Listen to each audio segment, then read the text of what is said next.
And welcome to No Assembly Required Podcast, a podcast where we talk about nothing. And welcome your trio of hosts, starting with the return of Audrey, sus as hell, Ember, and of course your hostess with the mostest. It's Romina Juice. And so that's a Beetlejuice reference there.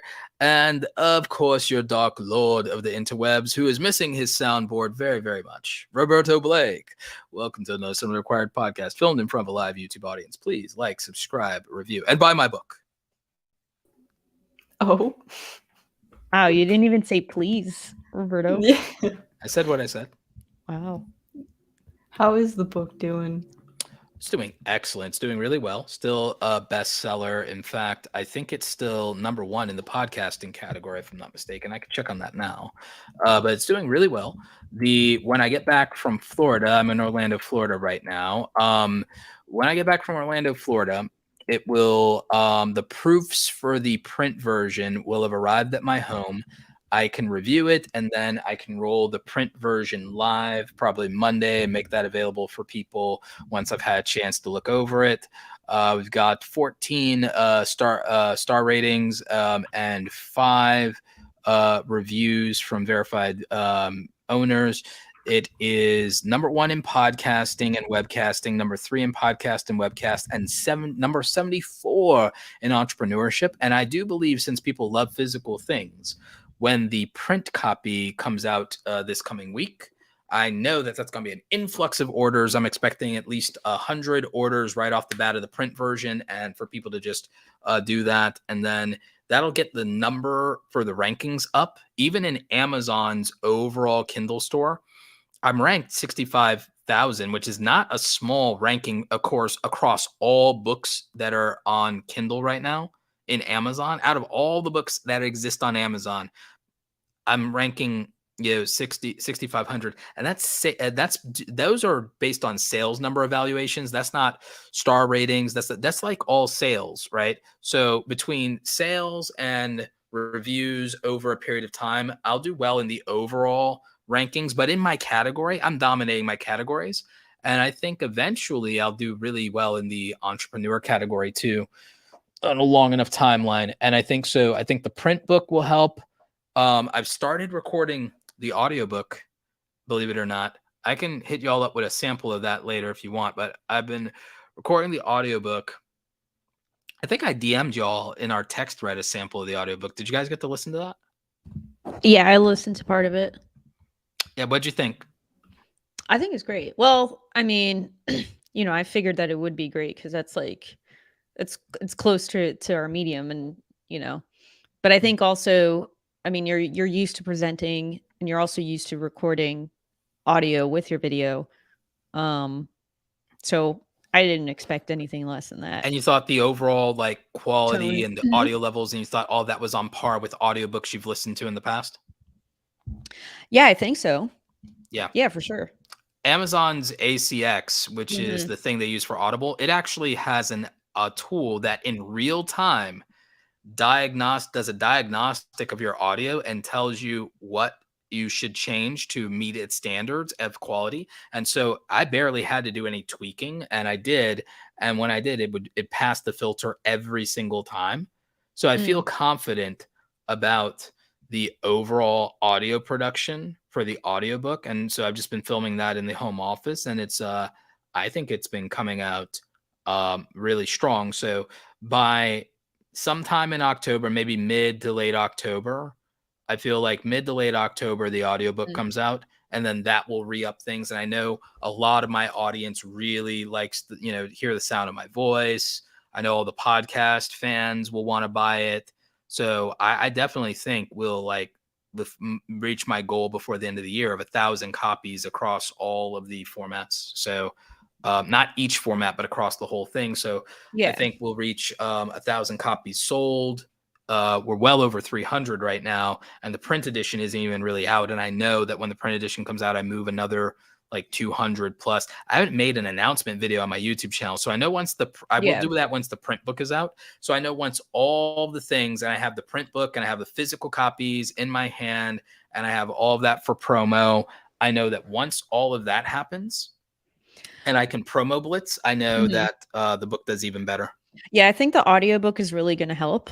I know for me it's super hard. It's been super hard for me to finish reading your book, and not just your book, but Mm. like all of the books that I'm reading right now, because I generally I go a lot slower just because I read a lot of books at the same You know, time, you and I can have also am doing Alexa so many read my things. book on Kindle. Alexa can read it to you. Yeah, I It's know, not the but that's same, not the but same, you know? I yeah. mean, and I love it when authors do their own Yes. audiobook. Like when I read Badass, like listening to Jen Sincero reading Hmm. her own book really brought it to Yes. life because her voice is very unique and her cadence is very unique, and being able to translate that text to the way that she verbally speaks really brought the book to life in like a whole other level that I think I just wouldn't have gotten if I had just read the book. I think um that'll be the case for mine as well. yeah, I think so too. And I think that I will probably enjoy it and appreciate it a lot more as an audiobook. But also I'm just so busy that I often consume my audiobooks while I'm driving or while I'm cooking Yep. or cleaning. So I think that having that on the audiobook, I'll be able to get through it a lot quicker. And I think a lot of other creators will as well. Yeah, no, I agree. And I agree that that's how uh like we consume. Again, most of the books I've been reading have been audio as well, so I understand for sure. And I know that that's what'll really move the needle on this book. And I know in the future for the next book, I know that if I want to move the needle, that releasing everything as close to all at once as possible will be next time, and letting people choose how they want to consume it. I know that that's what'll drive up sales the next time, but also I know that next time will be easier because I'll have all the people who enjoyed this book already pre-ordering that, knowing that I have the book, and I'll have physical copies next time before I even release it next time. And then I'll have those to make promo videos. I'll have that to do all the things. And so there'll be like a really strong 2-month pre-order promotion cycle aggressively of me promoting next time. And I'll have this previous bestseller behind me. So next time we'll sell like 1,000 to 2,000 just in pre-orders, because I'll be able to aggressively push it to my list, to my YouTube audience, to all my other social media profiles for 2 months straight. And I'll have a previous bestseller behind me, and I'll have physical copies already there, an audio version either in the works or already there, pushing that. So there'll be like all these like aggressive pre-orders the next time I release a book like this. And that'll shoot it up the charts. And then with Totally. yeah, and then Yeah. with like between that, It helps to have the different formats because you cater to so many more people. yes, and then because of like having the book physically for Mhm. more than a month, for Yeah. more than a month in advance, I will have been able to send physical copies of my book, You gotta send those arcs.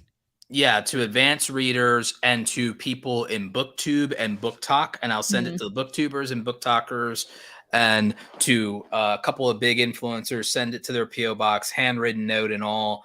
And so by like sending out maybe as much as 100, if I can, 100 copies, even if they're like the proof copies for no Yeah. resale or whatever. If I send out 100 copies, or even like 30 or Even 50 just select, 50. Yeah, I was just gonna say, like, even just 50 to the right group of people yeah. makes a huge So difference. they will have read the book in advance, and if Mhm. especially if people I'm going on the podcast of, and if I Yeah. send it to a And if couple they of have an audience. Mhm. and if I send it to a couple of journalists at the right publications, then all of a sudden, when the book comes out, I'll have lined up media coverage like the week of launch and the week after, and so on and so forth. And there will have been people who had the time to read the book once at least, marinate on it, take their time with it, and it'll be so that in terms of putting it out into the wild, it'll be much more of an organized launch, and it'll Mhm. be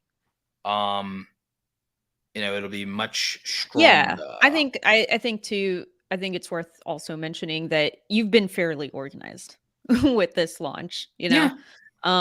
It's been organized, so it's not to say that you haven't been organized. Yeah, When but you now I say have that, experience. Now I have right? experience, so now I Yeah, now know you're how gonna to. be like 3x organized. Yeah, Yeah, basically 3x, yeah, 10x, something like that. yeah, yeah, Now I yeah. gotta, because now I gotta like now like planning from a place of I don't know anything. I have to Mhm. learn it. I have to build my wings on the way down. That's radically different than Right. coming from a place of oh, this isn't my first rodeo. Your first rodeo, you get thrown for a couple of loops. Yeah, yeah. And I'm going through Now, that process yeah, now where I'm learning how to do half of the things because it's not my industry, you know? hmm And it's like learning just doing a simple task like writing a letter, writing a query letter is like I've been doing research for like 2 or 3 weeks, right?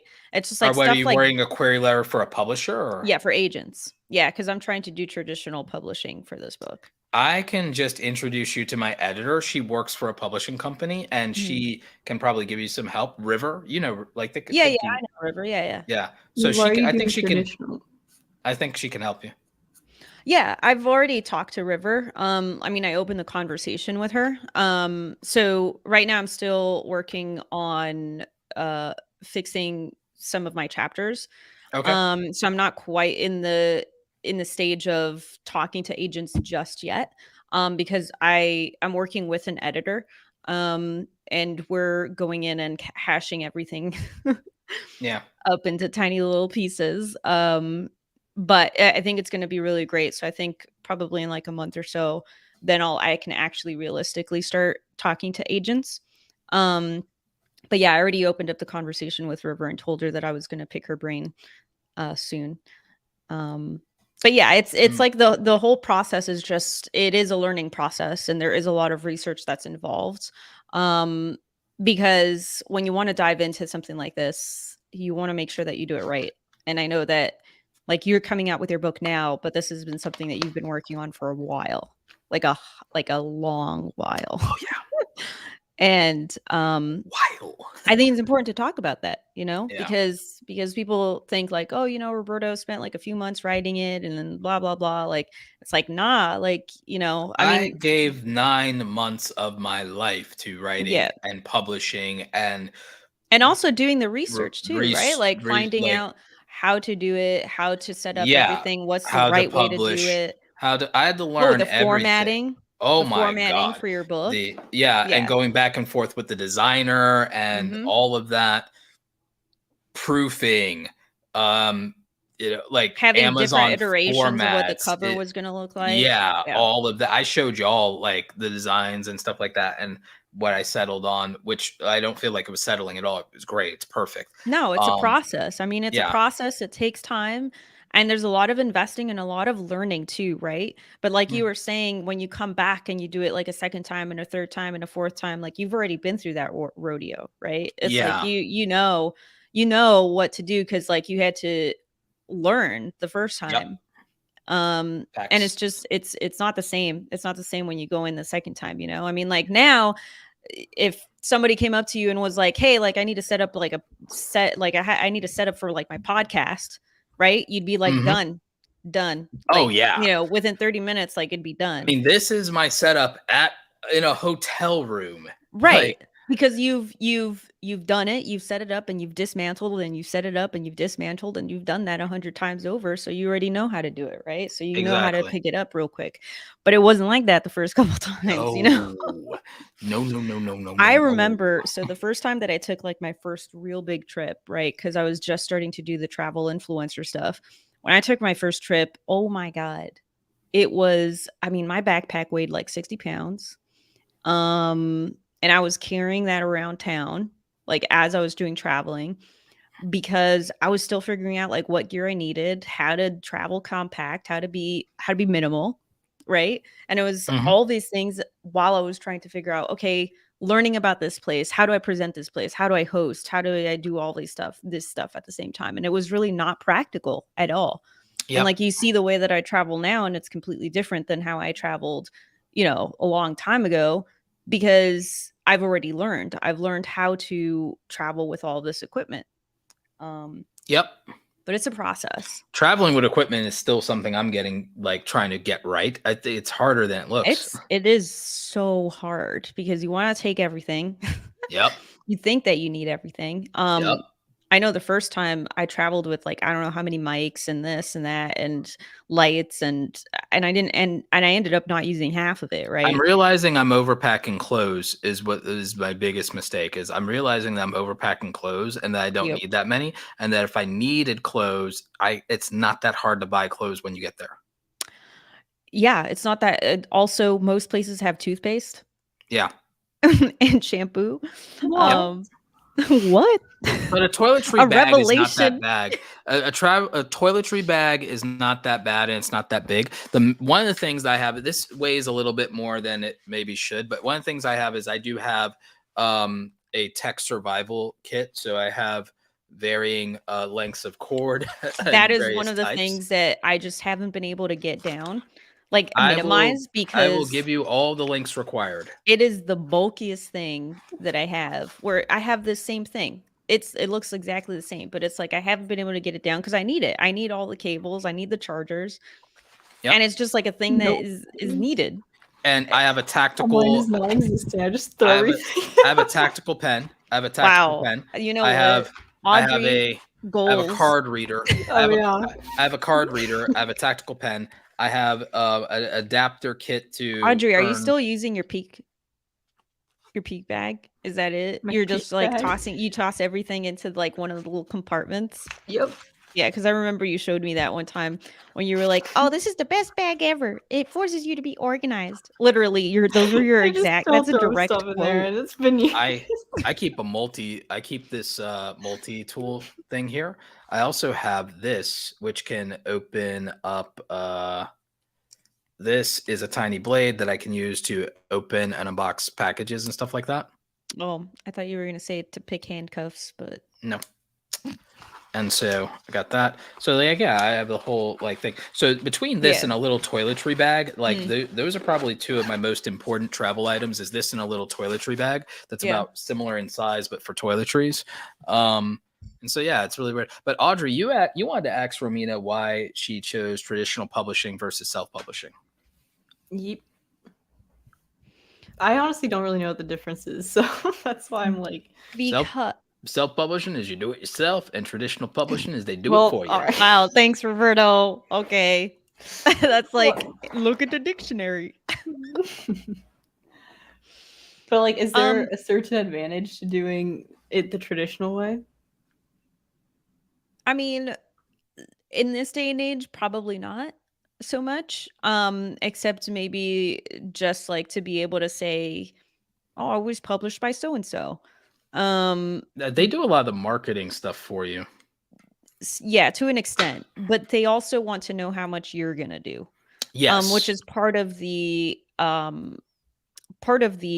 process of applying to or submitting to agents and publishers is like pitching yourself as a, hey, this is my book idea and this is how I'm going to sell it. Yeah. Right. So a lot of it is still up to the author to do. But so the reason that I personally want to do it this way is because I know that it takes time and I'm not in a rush to put out this book. And it's something that I would like to do. So it's just a project of like, hey, I want to try to do this like traditionally and see how it goes. Regardless, down the line, like if it doesn't work out, I can always self-publish. That's a thing that can always happen. But the traditional publishing is just it is a process and it is a project. And it's just something that I decided to invest my time in. Yep. So yeah, I mean that's really my personal reason. But I talked to Pat Flynn and other people about Mm. this. I was approached by a publisher, but they wanted me to do a YouTube help book, and I wanted to do this book. And so for me, it was for self-publishing. It was like it's once again I can do things on my own terms. And then to be honest, since I talk so much about the end of gatekeepers in this book and probably in this series, it's probably better for me to just do this entire series myself. yeah, for sure. And I mean, also there's like the time factor as well. I think now is a really great time for you to publish, Roberto. Mhm. And I think that like if you go the traditional route, it does take time. I mean, it could Yep. go really fast. Like if like you could like luckily Mhm. like you could go really fast like if you It's have like luck on your side, but these first couple of books I think need to be mine and fully mine and not yeah. the because Well, of yeah. let me just emphasize to Audrey, like you can do both. So you can have like you can traditionally publish a book with like an agent and a publisher, and then you can also have self-published books. Like you can go back and forth as you please. Like it's not like one or the other for the rest of your writing Career. career. Yeah, no, So Pat's like done both. Roberto has self-published this book, but if he wanted to, he could traditionally publish his next one and then go back to self-publishing another book. Like it's not a Yeah. big deal. And it's not like it's frowned upon or like looked I in have any way. Not at theory. this, not in this age. In theory, the next book I'm going to do is going to be self-published also. Hmm. And then I'm thinking of selling a trilogy to Wiley or to some other publisher, but probably Wiley because they they did Daryl's book, so probably I'd Yeah. maybe go with them. But like because since they wanted to approach me for a YouTube help book anyway, and I know Hmm. they want to get into the creator economy stuff, but I want to own all of the creator economy trilogy, my creator Right. economy insider trilogy. I want to own my insider trilogy. But I have a trilogy Hmm. of like help books to where I can go kind of a YouTube 101, podcasting 101, live streaming 101 trilogy. And I can actually, this is a weird plan. My plan is maybe in 2025, Hmm. all three of those books in the same year. Hmm. I think it's Dump. possible. Yeah, because they're tips books. They're like Yeah. literally, okay, here's 101 tips on YouTube, podcasting, live streaming. So as a trilogy, their Yeah. structure, their formatting, it's very easy to duplicate and replicate, Yeah. crossover information. And so I can literally just like, and I saw my friend Dale do this around his Amazon self-publishing series. Hmm. So I could literally in a year drop three utility books. Right. And by having a traditional publisher, we could work out that plan and they could help me with that because that's rather ambitious. Yeah. But we can also space them out in such a way that it makes sense to where we drop one of them a quarter Yeah. and like it would make sense, right? And so Right. we'd have a lot of value in doing that and consolidating the attention around those sales rather than spacing them out over years. And Right. for what they are, it doesn't make sense to space them out over years. And Yeah. You so want them to they be relevant and kind of have people Mhm. like take advantage of the momentum of the people who Exactly. will be dedicated to the series. Exactly. So Yeah. that series could all drop at once Mhm. because I will probably by that time have finished the Insider trilogy or I'll Yeah. be wrapping up the last book of the trilogy. And then there might be future Insider books in the Mhm. future, but I do know that it will at least be this trilogy. So two more things, Audrey. There's first of all, if you publish traditionally, there is an opportunity for you to get an advance. And that's just that you might get money to finish a book Oh, in X amount of time. okay. Like somebody's basically sponsoring you, basically, is what it is. Yeah, you could think of it Um, as a sponsored brand deal, but you don't make any money until that amount that they advanced you because it's mhm. called an advance. It's Yeah. not It's so like a you loan, yeah, it's basically. almost like a loan. So then you have to move X amount of units to make up the difference in sales. Yeah, so Um, basically, like, they'll pay you $50,000 so that you can focus on writing the book in 6 months, for example, right, or a year, yeah.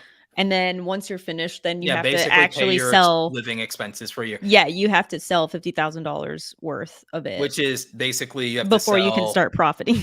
which means you have to sell between 5,000 and 10,000 copies Right, which is if you across whatever are formats. writing, then that's kinda what you wanna do anyway, right? I mean, it's Sure. just like yeah, like, those are big goals, but But that's just, like, one of but the if you reasons why. self-publish, It's just yeah. one of the reasons why someone would want to do because I wanted to answer her Mhm. question and I forgot about that They earlier, but also cover all of your upfront cost because right. if you want to get the best designers in the world for your stuff, you could spend Like I got a great designer, and you guys have seen how my stuff has come out and how it's come back. But I also had to work very diligently with that designer. But I paid $1,300 for my designer. Yeah. I had to pay for an editor. I hired River and everything. You can spend $1,000 or more on an editor. What a publishing company, though, they can spend a bigger budget than I can on all those things. Yeah. So interestingly, yes, they're paying you a $50,000 advance, but they can also front 5-10 grand, but their internal cost because of their existing relationships reduce the price. Right. And they're also working on those same 5 people. to 10 grand worth of services. Right. And they're also working with those people on a bunch of other projects at the same time. So they can, it's like kind of like getting a group rate. Group rate and some level of quality assurance and control, because they're like, oh, we need to retain the client. So the other thing that I was going to say was that a book that's self-published can become traditionally published later on in other versions as well. So like it can be acquired for a second. So like Roberto's book, for example, could get acquired later. It's like indie movies that get bought by Netflix, and then Netflix claims that they made the movie. Yeah. But by going on my own and proving myself up front, right? By going on my own. You guys remember when that happened with The Little Prince? Yes. I was so mad because I was really confused. Like I kept seeing billboards for The Little Prince, and it was like Netflix is The Little Prince. And I was like, I saw this movie like 3 years ago. And they were like, it's coming out in August. And I'm like, what? This is an old movie. Anyway. Yeah. That's what happened. So that's like acquisition. But see, this is the other thing. Intellectual property. I'm not mad.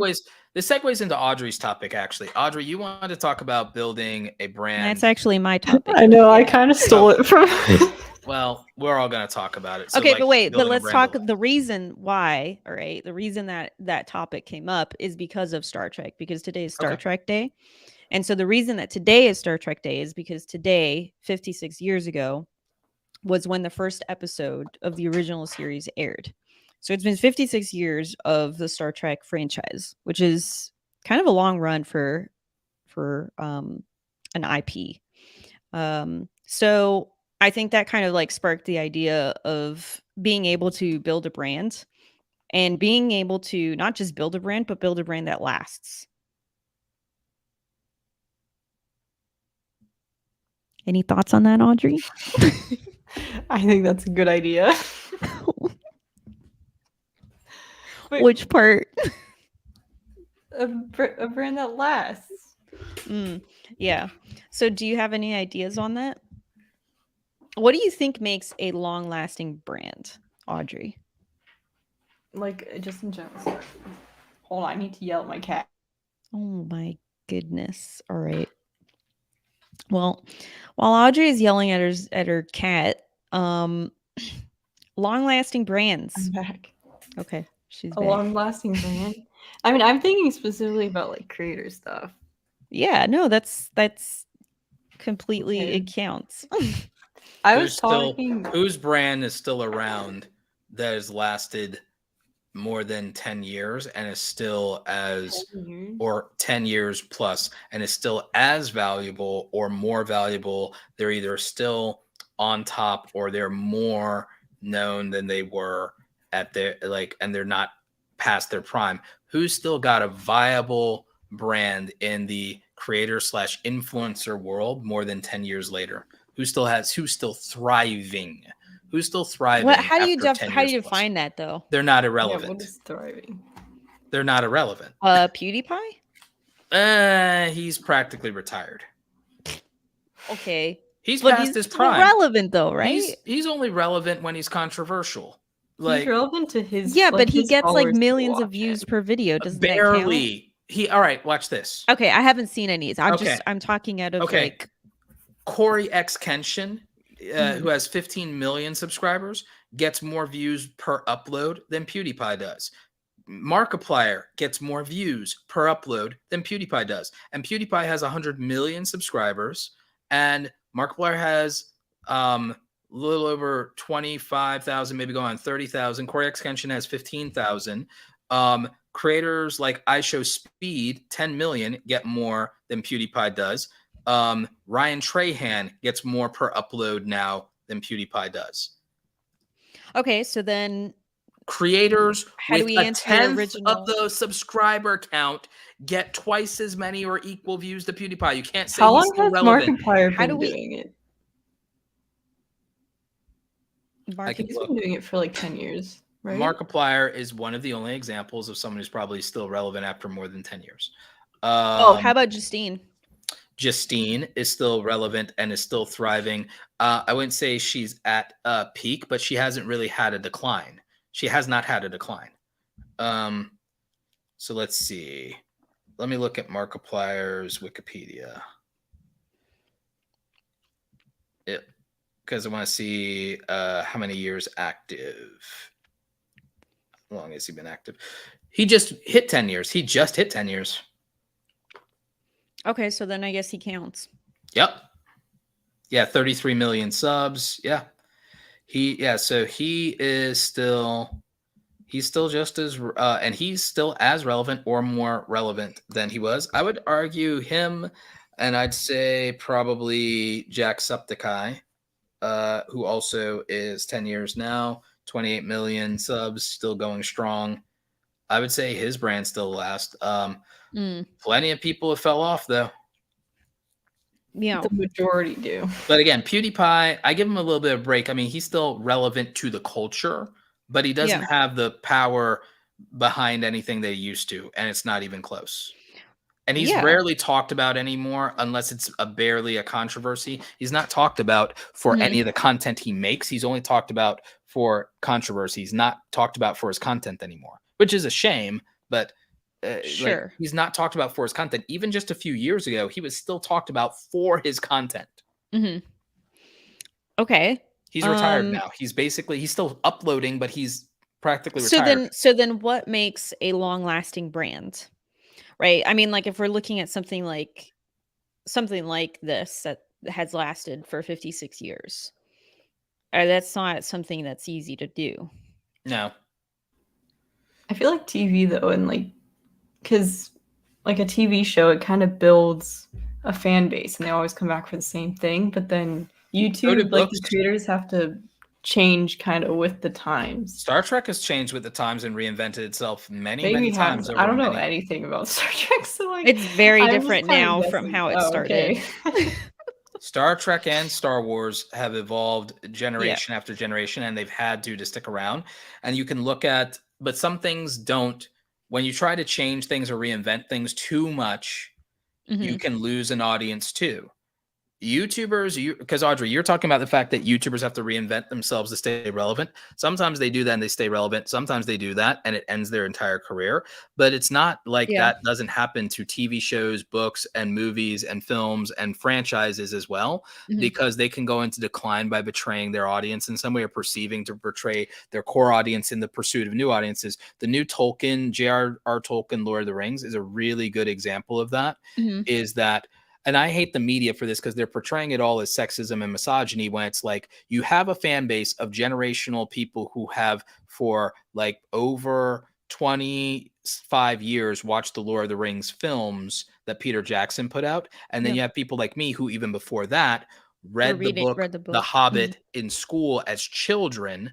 And before that watched the animated classic cult cartoon from like the 80s that I think was done by Rankin Bass. I think Rankin Bass did that back in the 80s. That sounds about right. And so, and then you had people who before that had read the books, and like I read it when I was a kid because of the never ending story, because Bastian Balthazar Bucks also read it. So I had to. And so like there's the so you have like you have 40 to 50 years of nostalgia across 3 generations of adults, literally 3 generations of adults, families of adults that have a vested interest in Lord of the Rings.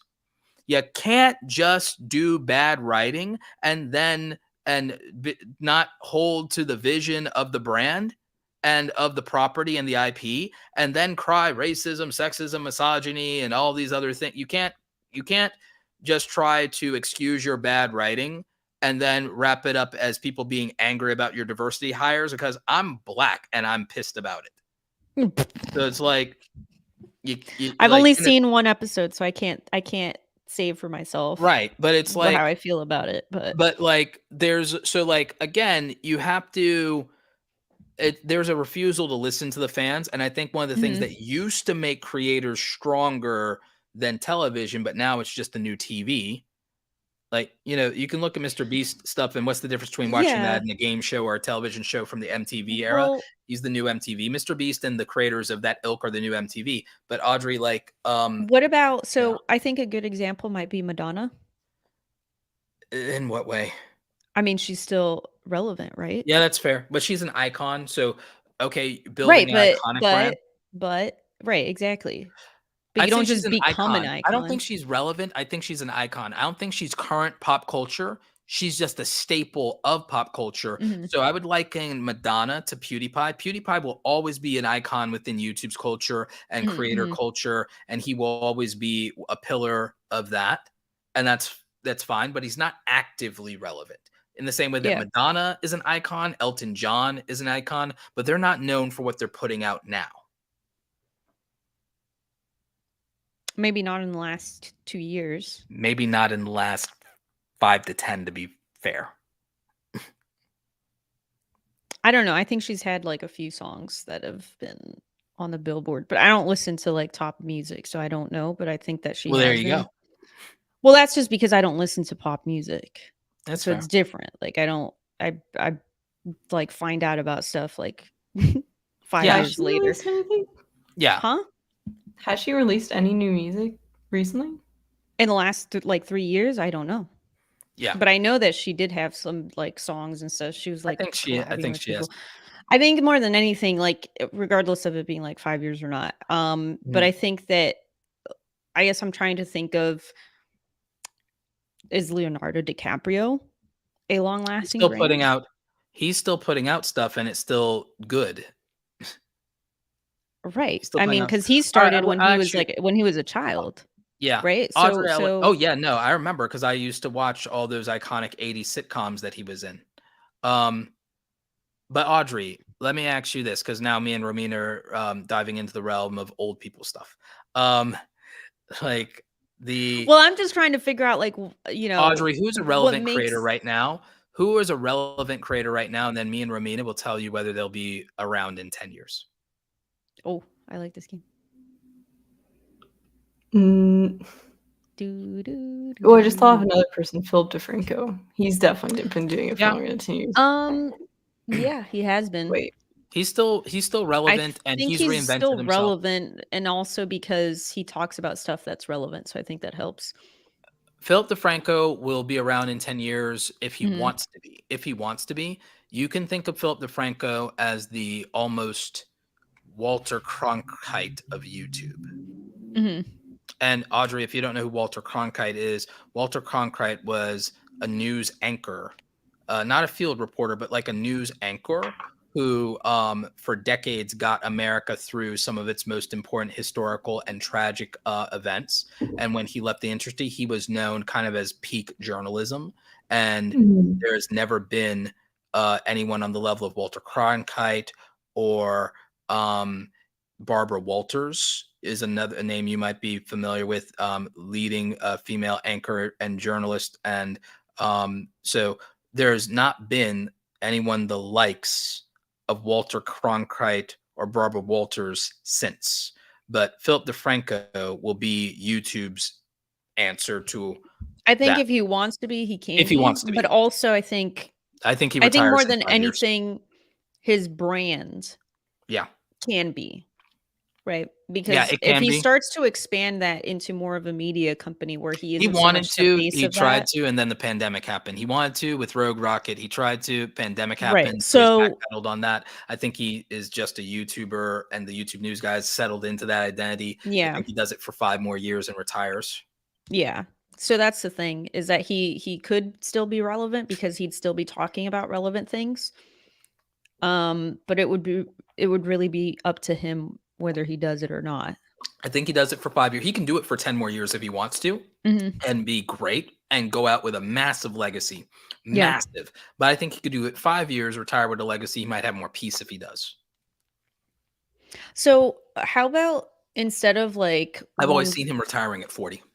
How about instead of like one person, is there a YouTube channel that doesn't really revolve around a person that you think has been around for a long time. Smosh, but it fell off. Smosh, even as an Yeah, empire, but but it fell Smosh off. hasn't been doing anything. They've still been putting out content. Are they still relevant? No, that's my point. Oh, And they were What iconic. about They were like iconic. Corridor Crew? Corridor Crew. I'm familiar with that because I'm in the film niche. I think you're familiar with them too.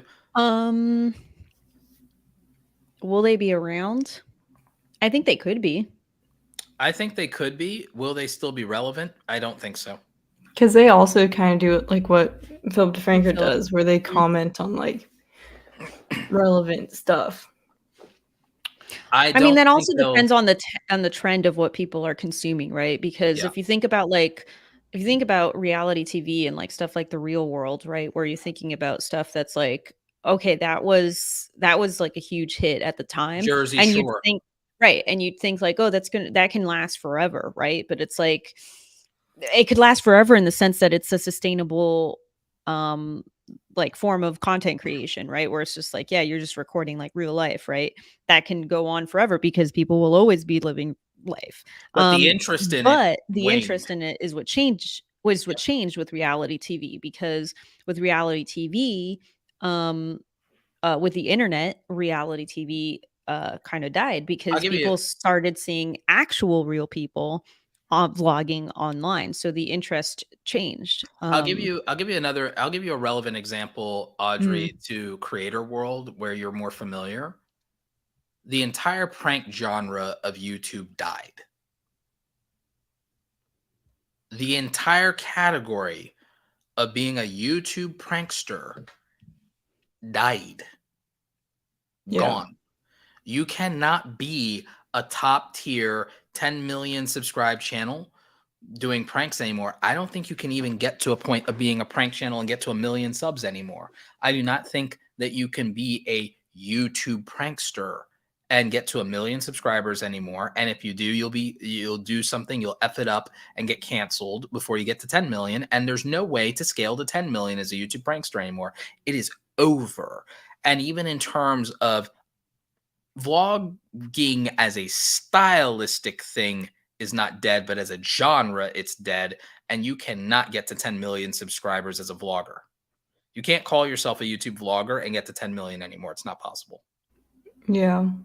I don't think, aside from anomalies, YouTube gaming's alive and well. But aside from anomalies like Dream and Mr. Beast, you are not going to build a 10 million subscriber YouTube channel on gameplay ever again. That era of climbing to 10 million doing that is over as a genre. Gaming will still be alive and well. You can get to 1 million as a gamer. But 10 million? No, that's over. So then is the key here for building a long-lasting brand reinvention? Well, let me caveat. You can still probably get to 10 million on Minecraft or Roblox, but that's it. Just because the scale of those subgenres of gaming, but you cannot be a variety gamer and get to 10 million anymore. It is over. It's over. You have to be a larger than life personality that has something else behind them. But what was your question again, Romina? I was just confirming that the way to build a long-lasting brand is the reinvention. To a point. It's to not be boring. And the problem is YouTubers who grow fast attach themselves to an existing trend, or that grow big, fast, or both, big and fast. They attach themselves to either a trend in culture or they become trendsetters. And there's only so long before some of that starts to get stale. Even spectacle is getting stale and exhausting now. No one really wants to watch it that much aside from very, very young people, because it's just gotten exhausting And for some people, it's gotten financially triggering, which I don't fully agree with that, but it is a reality for millions of people that they cannot watch like this larger than life stuff over and over and over again because all they can do is internalize that they like even game show content. It's just like, well, I'm not winning that money, so why am I gonna sit here and window shop for a life? Why am I gonna window shop for a life I never will have? Like, right, exactly. And then if you see like HQ trivia, remember that? Oh yeah, man, that was like I am actually bummed that that did not work out because that was revolutionary in terms of like game show. It was like, hey guys, like thinking of how to steal it. dude, I mean, like I'm so sad that it ended because it wasn't just about the money, but it was also community. Right. It was the community. It was like everybody was showing up every day and like having like this I guess it wasn't like just the chance of like winning the money, but also it was a like meta community. Trying to learn, right? Learn and like be able to answer the questions, like, and also like be able to have like bragging rights because you knew the like answer to the smart question. I am or how close yeah, I got. Exactly. Yeah. Or like, and I knew that's it like, or like, yes. Yeah. Like, and it's so rewarding. So it's really kind of sad that died. And again, friends would gather together around it virtually in families. I used to do it with my real life parents. family. Like, it's like, oh, it's HQ trivia. Remember, I would text y'all, it's HQ trivia time. Yo, that's like so sad. It was. It's like it was so good. F in the chat for good. F's in the dead chat. ideas. That's in the chat, man. Audrey, I want to rope you back in because I do want to jump into the next topic, but I want Audrey to talk a little bit about brands. Audrey, what do you think makes a long-lasting brand? In your opinion, like when you look at a brand that's bored of. Yeah, when you see a brand that's bored of. I mean, when we say brand, like I feel like with YouTube specifically, the people I'm not bored of are the people whose personalities I actually care about. So it's not necessarily just the brand. It's like personality and connection is the key to a long-lasting brand. Yes. How do you not grow out of like somebody's personality though? I mean, that's something that sort of happened with Justine. I mean, with some like of her friends. Like, do you like grow out of liking a friend just because you've known them for a while? Yes. I mean, sometimes, but like, there's always like a well, if your friends evolve, I do not talk to 90% of the friends. I do not talk to 90% of the friends that I grew up in my small town with after I moved out of North Carolina. After I moved out of North Carolina, I do not talk to 95% of the people that I used to spend almost every weekend with. Yeah, but that's why it's like the best creator brands are the 5% that you still like and connect with and kind of grow with. I think that's a big ask because I think that I got a audience question. Grows up and the creator grows up and their life changes. Audrey, when did you start watching YouTube? How old were you? Like actually, I started watching YouTube when I was 10, but I started subscribing to people when I was like 13. Okay, so my question is there anybody that you started watching at 13 that you subscribed to? Connor that Franta. You still watch now? Ryan Higa. Does he even still put out content? I watch his streams every once in a while. But he's not making the content that you originally subscribed to, so that's interesting. No, but I still watch just because it's him, you know? Yeah. Like, I like to check in every once in a while. And what about Connor? I watch Connor stuff still. Even if it's, like, not necessarily the type of stuff that I normally watch, I'll still watch just because it's him. I've been around YouTube forever. I watch Casey still. Yeah, I've been around YouTube forever. Almost no one I used to watch is still around.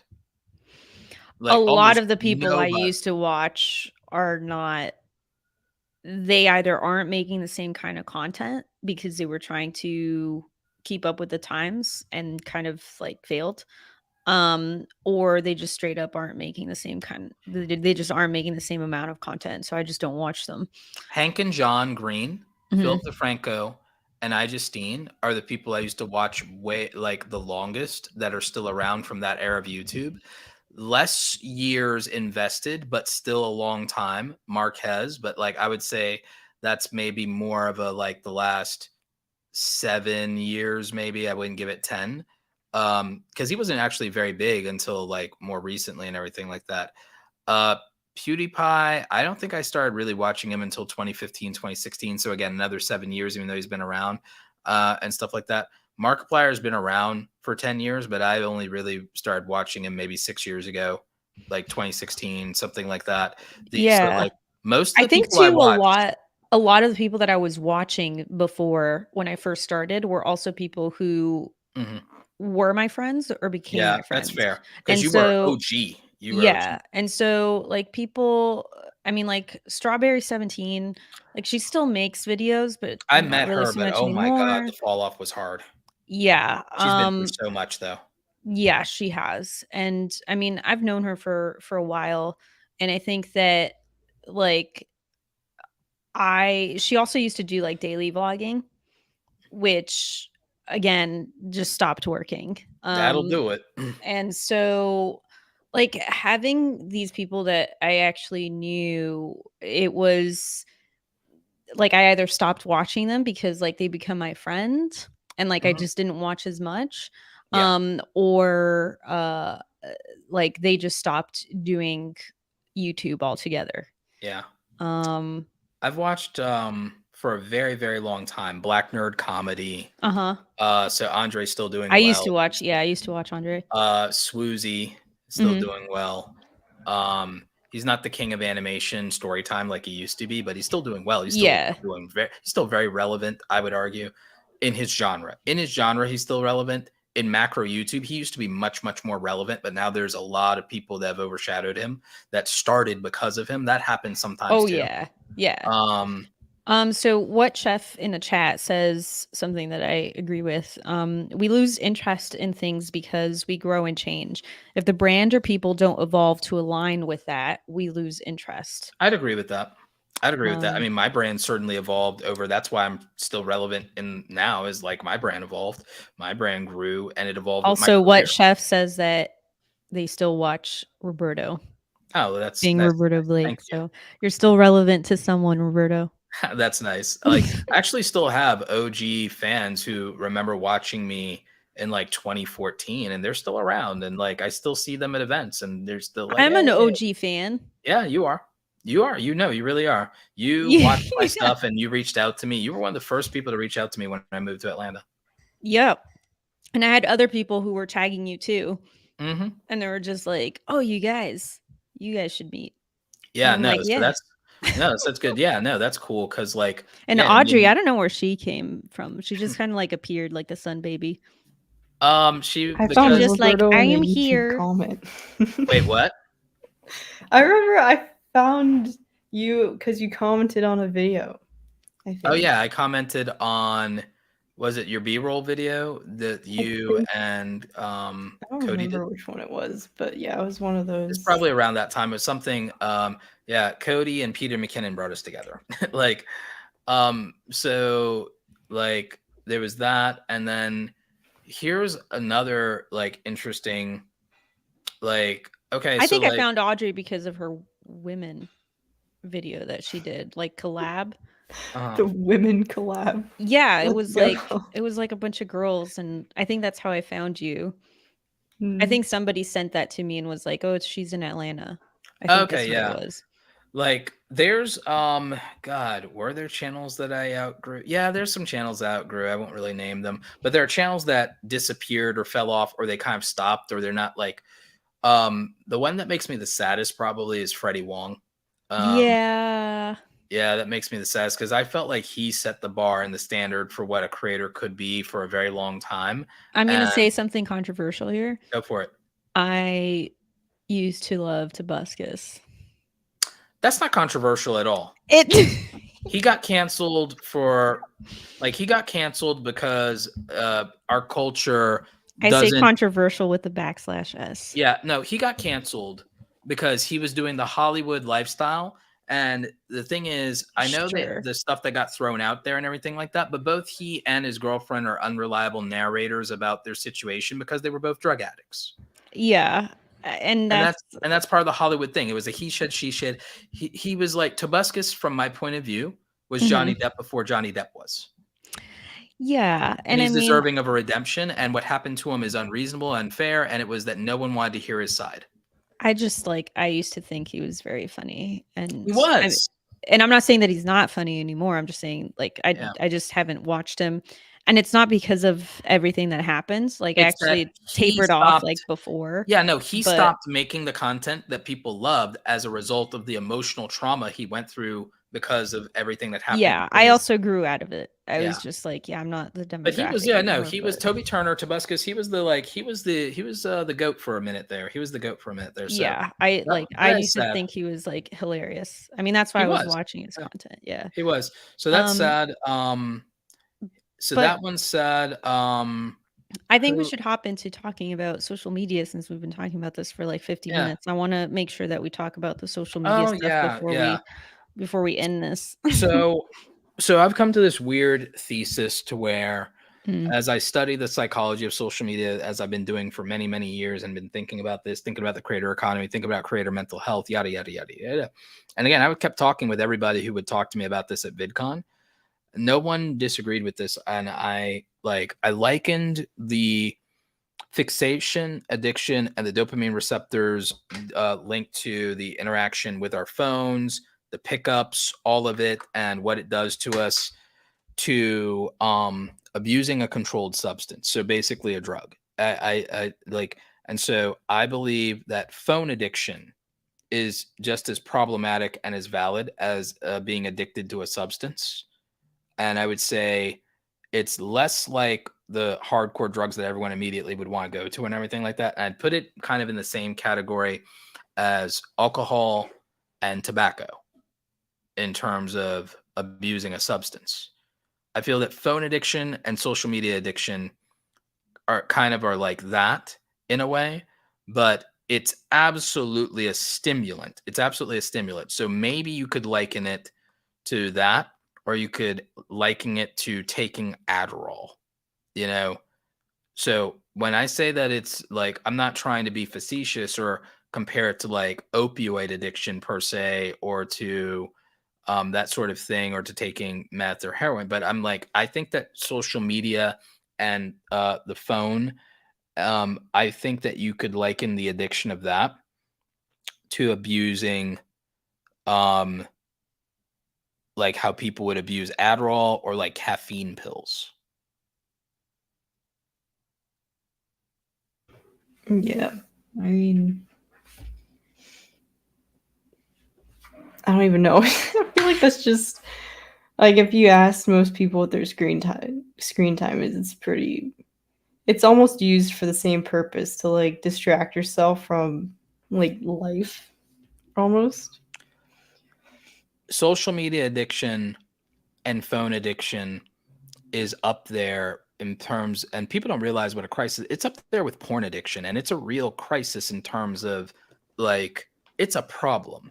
I was talking to someone today whose entire emotional stability is leveraged by whether 12 people on Twitter are mean to her or not. Oh no. I feel like that's also just kind of like it almost like amplifies another issue, you know? It does, but that's what drugs do. Drugs don't Right. I mean, it necessarily just do something enables. that's not there. It's Yeah. Yeah. it's messing with like things in you, and it's like, okay, if you are depressed and you start drinking, it's going to get worse, not better. You're numbing yourself to it while creating additional problems that would make you more depressed when you're sober. So now you're compounding the problem. The same thing with if you are exhausted and tired and then you start abusing caffeine. When you crash, it will be worse than when you were originally tired. And now you've created other problems for your health by doing this, and other problems for your brain by doing this, and not getting enough rest and overexerting yourself and overstimulating yourself. And Yeah. Yeah, the but same thing. cappuccinos taste so good. And then like ecstasy, people take it. Ecstasy is a feel-good drug. No. It releases dopamine and serotonin. It forcibly releases dopamine Yeah. and serotonin. Guess what social media does? when you get all the positive feedback and all the things from that, you're raising your dopamine and serotonin levels through an artificial stimulation. And then the thing is, you get addicted to these new levels of serotonin and dopamine. And then when you're not getting the views, you're not getting the likes, or you're getting the same amount and it's normal, and now you can't get the same high, you strive and you need more and you need more and you need more. And now you're conditioning all of your behavior to chase this effing dopamine. So it's a problem. Here's the thing that same thing with porn, by the way. It's the same problem. Here's the thing that concerns me is that, for example, if you take something like any drug, right? Like if we just take any recreational drug, sure, for the most part, they're not engineered to be addictive. They're not engineered in the sense of like, well, we want this person to, be on this like drug forever, right? It's your own brain chemistry that makes it addictive, right? And it's literal like chemical reactions. Social media is the worse. thing about social media is that it is engineered. Yeah, it is engineered which for makes you to stay on the platform, which makes it worse. They don't want you to go away. It's worse. It's easier to get a hold of, and no, it's not. It's largely not regulated. Not that I want that. And it customizes and shapes itself to you specifically, to hook you specifically in a way that no other drug does that. And like so social media is the worst addictive substance there is. And all right, get this, it's tailor-made for you. Yeah. And there's built-in penalties for not using it. There's built-in social penalties for not using it. If you had to like describe these different drugs without actually saying what it was, this one would be pretty bad. Like on the scale. Yeah, it's like, here's a thing that's engineered to keep you hooked to it forever, as long as possible. Encourages you to check back daily, to take a dose daily. Multiple doses daily will make you the least productive you will ever be in your entire life. Will damage your eyes. Guilts you if you don't dose. Will damage your eyes. Will tailor-made. Will cripple your self-esteem. It's customized just for you. And it's free. Well, free. Yo, this is the worst. I don't like this pitch, man. This is scary. Right. Which is, you may have noticed that, like I told y'all, I try. I think that things like TikTok make this worse, by the way, because TikTok took all these problems and then said, let's like take a can full of gas and a handful of matches and accelerate this shit. Like, right. I genuinely believe TikTok is destroying Western civilization because, again, in China, they do not have the same version of TikTok as us. They promote education and science and all these things. Our TikTok algorithms in the US and in the Western world promote mindless garbage. Wouldn't it be nice if we promoted like peace and meditation? Yes. I don't necessarily want us to start resembling China more, but when credit where credit's due, they do encourage some very good behavior at a national level. Maybe we should do a little bit of that, just not too much. Sometimes China gets it right. I'm sorry. They do. They encourage STEM and the sciences and the good behavior. And the thing is too that, like, for example, I have a friend who he was complaining about a new trend that's on Instagram, where he barely uses Instagram, but when he gets on, he has like these suggestions that are, I'll say, inappropriate, vulgar. Definitely. Oh, you mean Instagram basically putting softcore porn on the platform?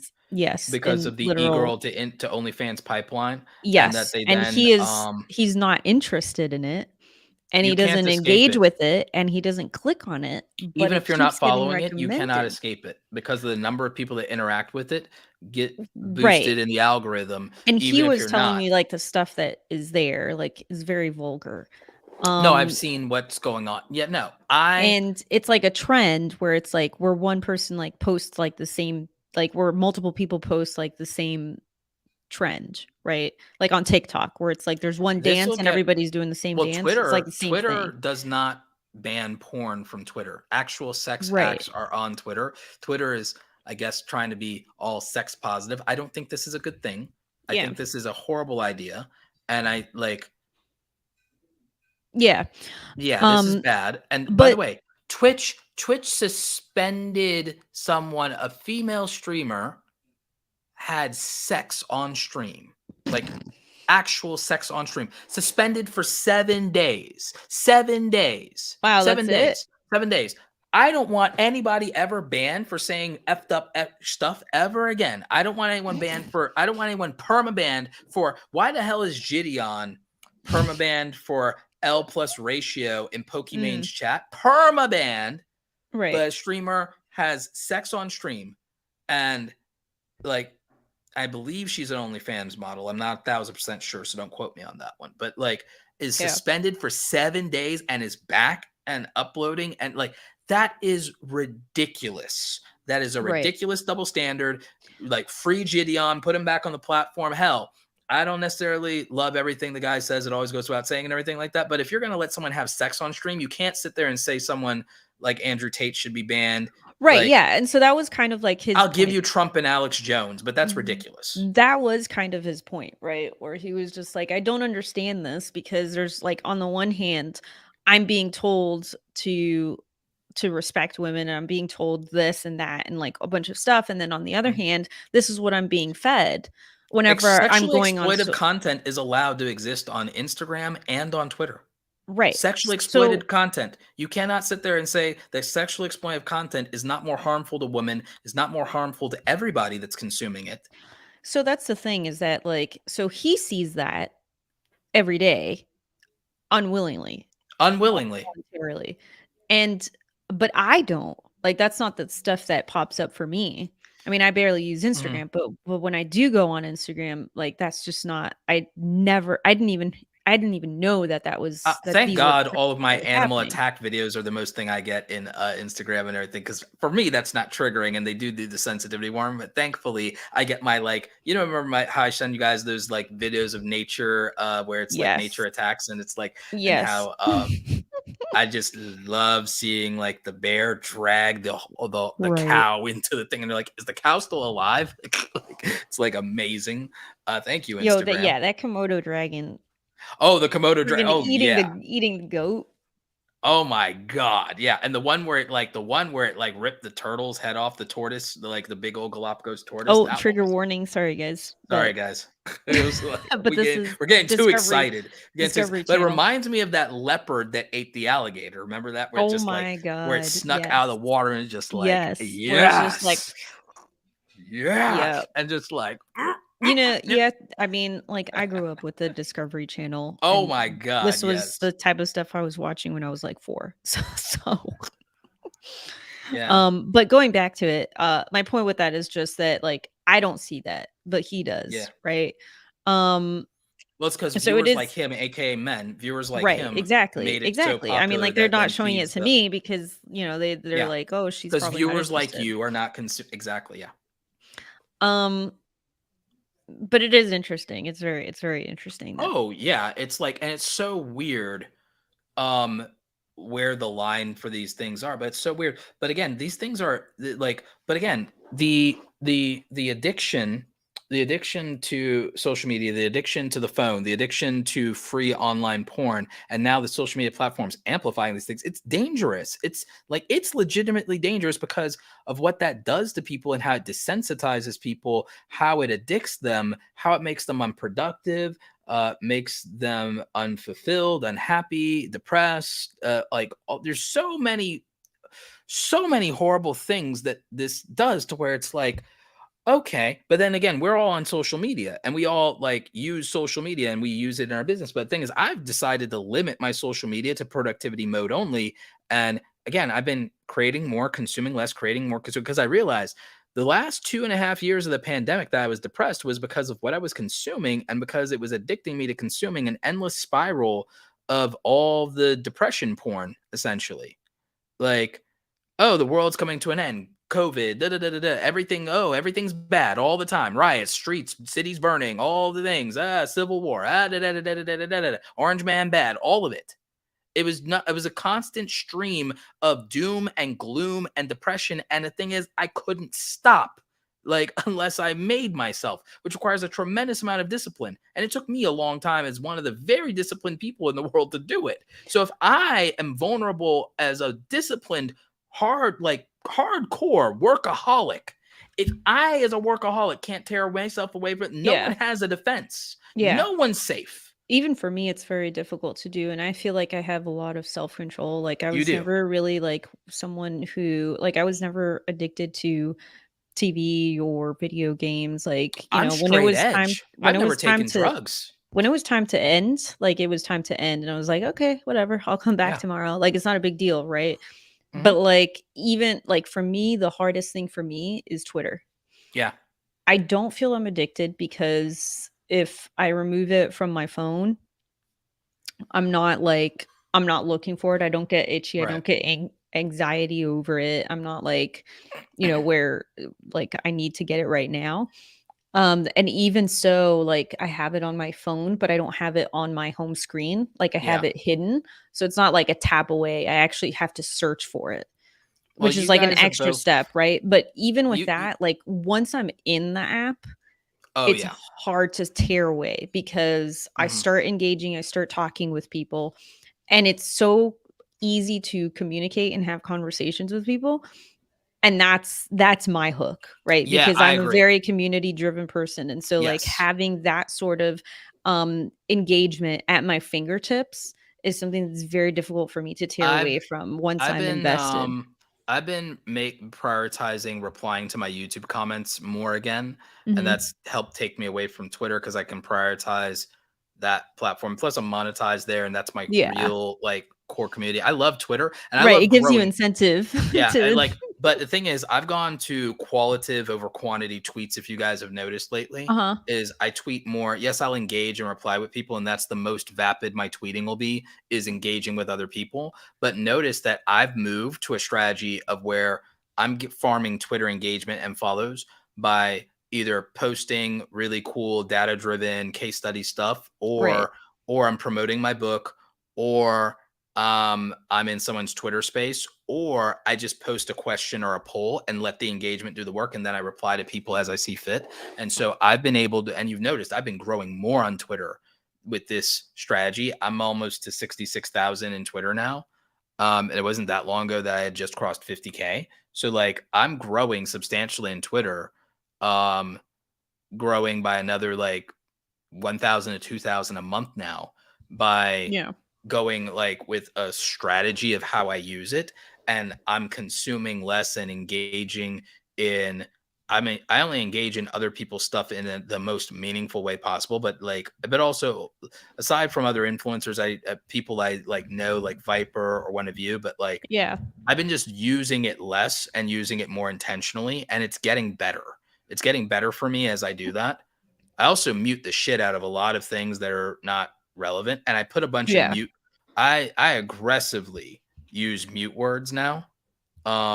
So again, I only engage with my community. Yeah, I've gotten to the point where like if I'm tagged in a conversation I don't want to be a part of, like if I get a comment that I don't want to I don't want to engage with, after a couple comments, like if I try to have that conversation with that person, I'll mute it because I'm just like it's just not worth it. Like and if I'm getting tagged in something that's like irrelevant to me, like I'll just report it. So it doesn't happen again. And kind of like being more conscious of like who I engage with on Twitter it has been really helpful to like decrease the amount of time that I spend. Because to me, like any kind of a conversation with anyone is interesting to me. IRL, right? Like I Yeah. will talk No, to facts. We'll anybody, talk for forever if right? you let us, right? Yeah.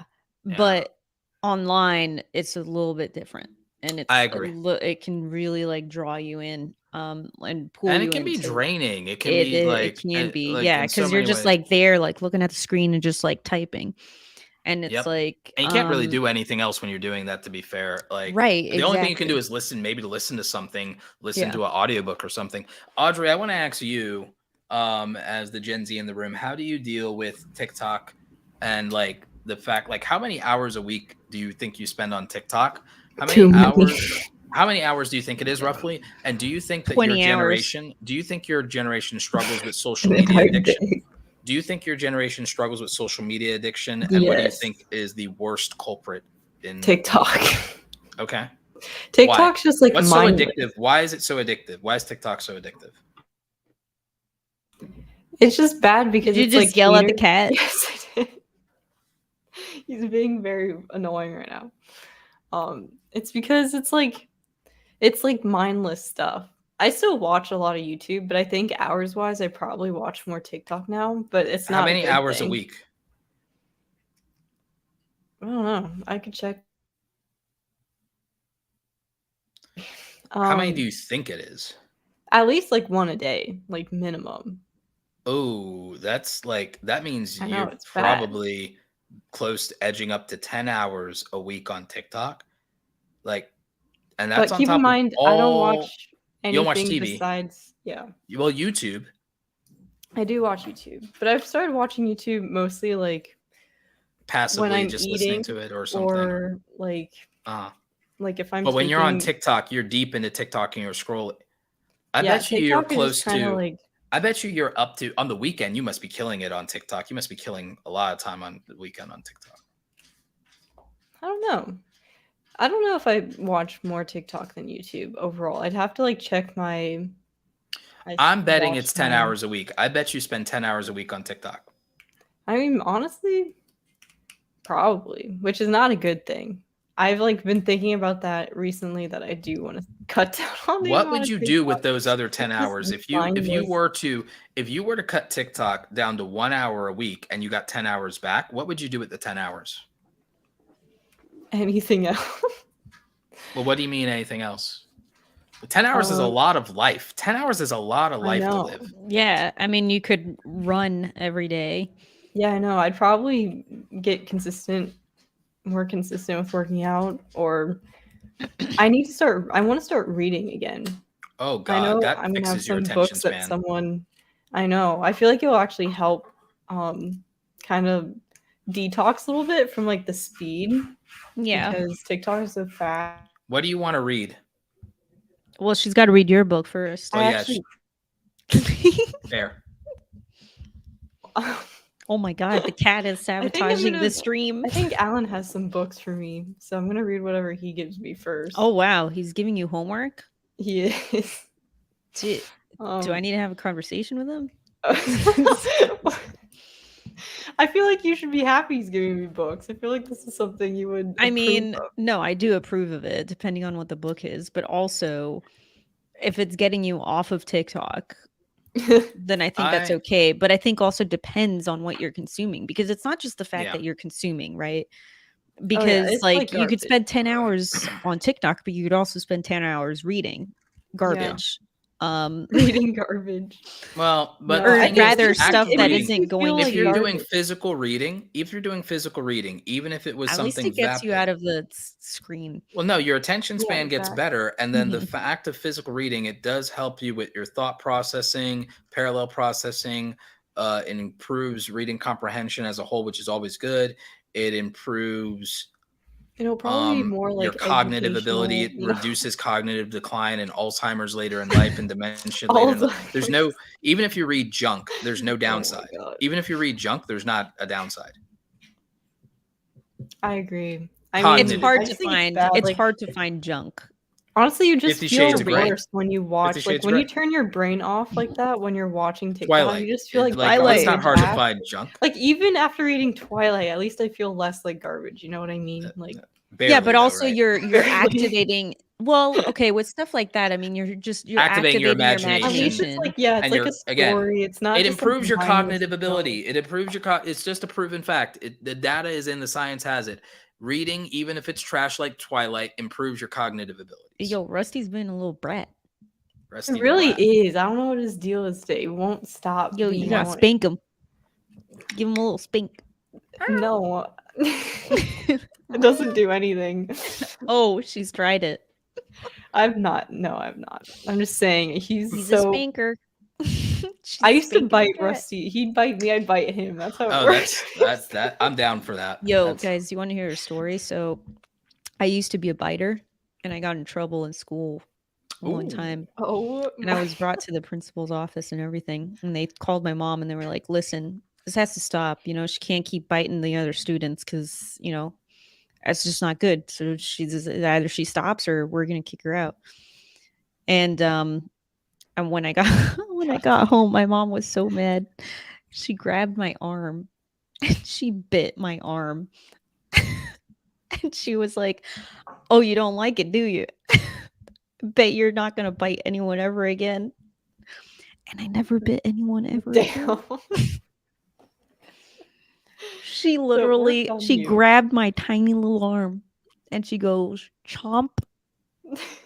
She bit on my arm. Oh my Yeah. god. Well, see, that was kind of my logic with Rusty. I've read somewhere that like if they have sibling cats and they like bite the other cat Yeah. will bite them back. And I'll No, be you like, were trying "Oh, to be the that's bad." alpha. Yeah. So Yeah. I was Alpha. trying to do that, but I don't think it works. Yeah, I mean, it definitely worked with me. I remember my mom biting into my arm and having her teeth marks on my arms. Oh my god. Lord. Parenting 101. Different time, guys. Different times. No, I think that But I don't know. Maybe not so different because here's Audrey biting her cat. So. Yeah, Audrey has a bookmark now. So I think my pets. I think what reigned, I'm like what's ready to reigned. go. I think what's Ready. reigned in my pets is they just know to behave because they can just like if they misbehave, they sense the killing intent, and that just reins them in real quick. Yo, I think I've trained humans. Is that what's gonna happen with your kids? They're just gonna be probably like, "Yo, they just were pops." like they're just probably like it'll be like the fear of disappointment will be enough.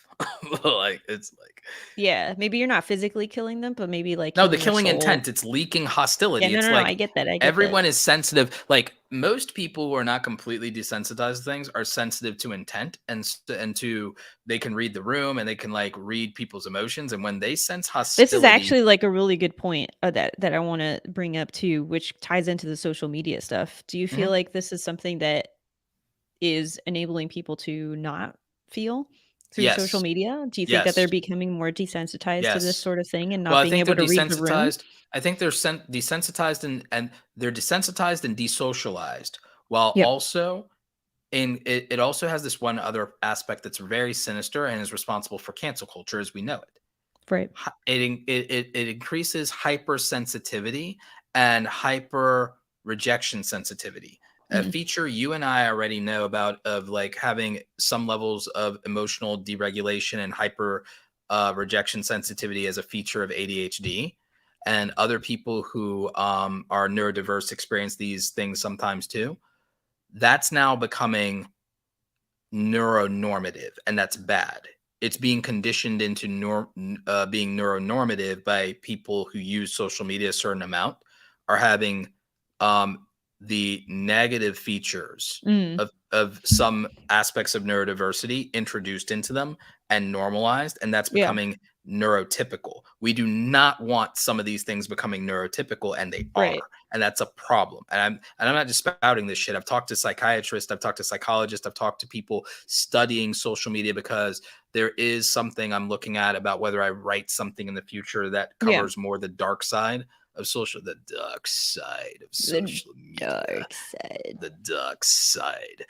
So yeah, no, like I genuinely absolutely think that is something that is happening, and we're going to see more and more of that as this generation becomes adults. Yeah, I mean, you've seen it yourself. That's like people cannot take any form of rejection or criticism anymore in proportion to how much time they spend on social media. And the fact that now I think also it makes it 2.5 years of being not socialized physically around people and not being able to physically read the room with people.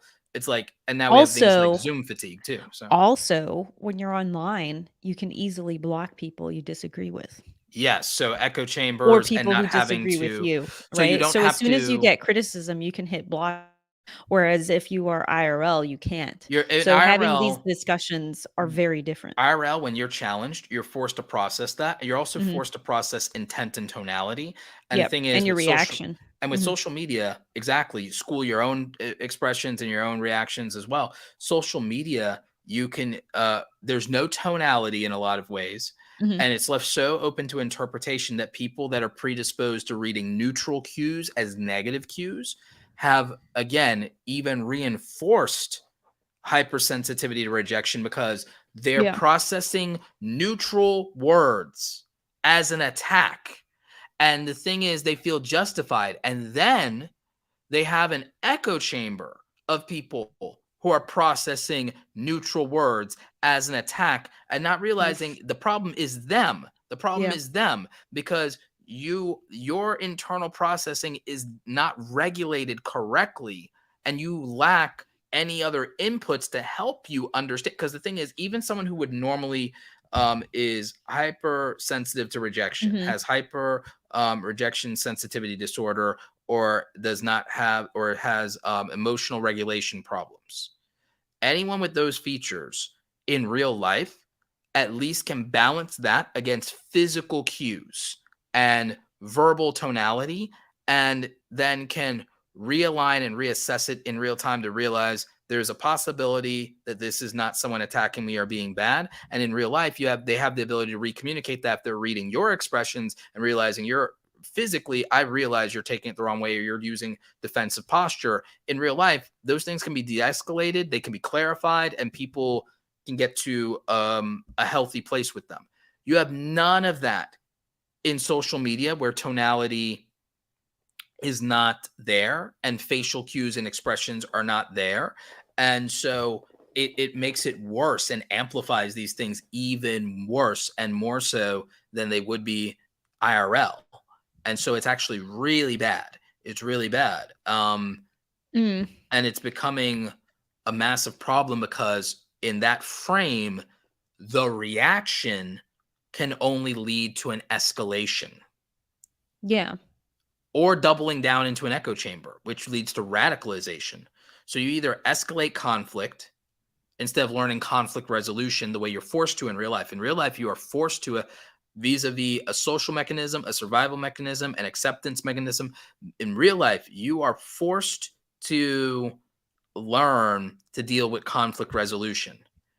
With so many people living so many hours of their life online, they never get to conflict resolution. They either Yeah. escalate or they retreat and become further entrenched in their own belief systems and never have to deal with confrontation, compromise, and conflict Mm. resolution. Speaking of resolution, I think it's about time that we end this episode. Let's end it here. I will put an end to it now. I actually did something I haven't shared with you guys. I actually did 30 motivational quotes in the voice of Emperor Palpatine. I have not decided where to post these, but I have 30 days of motivation from the dark side. I have not decided where to post these. Twitter. Yeah, maybe. But with that, thank you for listening to No Celery Required Podcast, a podcast where we talk about nothing. Tune in next week where we have another exciting topic from your trio of hosts. Don't forget to follow us on Twitter at No Assembly Pod. You can follow us there. And of course, we will catch you next time. This has been your trio of hosts signing off, including Audrey, sus as hell, Ember, Romina with the good hair, and of course, your dark lord of the interwebs, Roberto Blake. Have a good evening. We'll catch you next time. Nop.